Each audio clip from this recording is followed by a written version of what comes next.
It's a fact, homie. E for One Entertainment for One Podcast. Make sure you subscribe to the channel. Subscribe, do that. E for One broadcast right now. It's like Spesh just said at the top of this vid. Cause they don't show love in the streets no more. These young dudes, these young kids that's in their early 20s and late 20s and early 30s, they go by a totally different code. To me, from a civilian standpoint, it looks to me like that seeing the beginning of how that video started to where it unfortunately ended up, it really looked like Buck really kind of walked himself into that beating that he took. You know what I'm saying? It really looked like he got aggravated. He got frustrated. I mean, rightfully so. I mean, he got called out. Somebody on camera called him what they called him, you know, and they had the video up filming him, you know, calling him that. And, you could obviously tell the person that was filming that did that for a reason. Why it escalated and went to the end result, what we saw, the final result, I have no idea. That has not been shown, the middle part. We've just seen, you know, the beginning and the aftermath of what happened. Sometimes, yo, when you reach a certain stage in life, you got a lot more to lose in life than some people out here do. And I think that once you get in your 40s, your 30s, I mean, hell, even your late 20s, man, sometimes you 50, Buck. I mean, you really just gotta walk away from certain ish and be like, yo, this ain't even worth my time.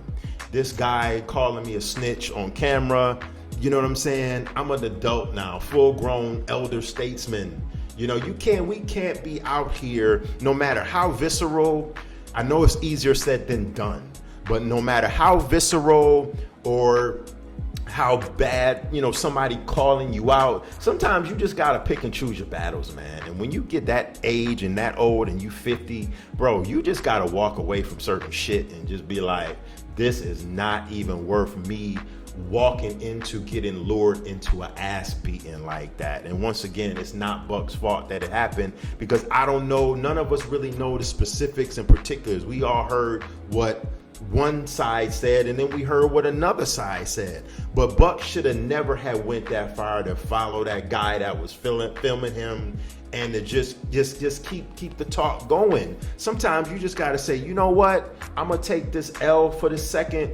This guy called me a snitch on camera. I'm gonna go on my own platform, whether that be YouTube channel or IG live feed, and address this video of me getting called this snitch and what led up to this. And I'm not gonna even get lured into a trap or into an ass beating like that. That would have been the best thing for Buck to do. Just Buckshot should have just straight up been like, all right, I'm a snitch, all right.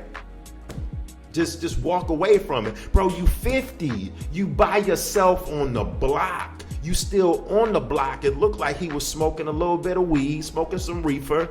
I mean, that's not a good look anyway. You know what I mean? What do you think about this whole situation in the comment section? Then, you know, we had Aguilar went on, you know, shout out to MREC, went on MREC TV and gave his side of the story and what he thought, which I thought really Aguilar, then he issued an apology, you know, later on, a couple of days later on Doggy Diamond's platform. Shout out to Doggy Diamond, shout out to MREC. But it's just like, I didn't think Aguilar, you know, the Don Bishop, really said nothing that was really disrespectful. I think maybe he was just giving his account, a secondhand account of something that he heard.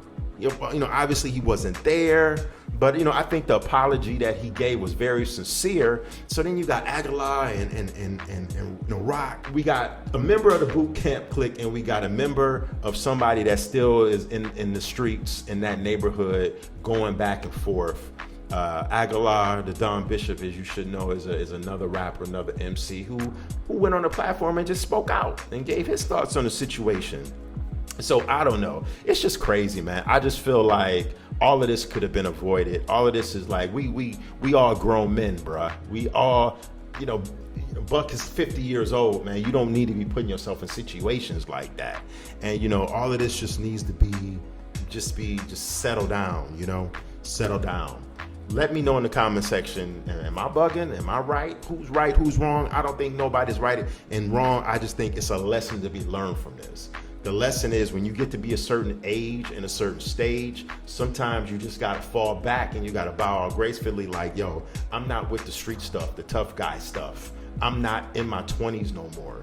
You got to just fall back. Entertainment for One, E for One podcast. Subscribe. Way down in the jungle deep, the badass lion stepped on the signifying monkey's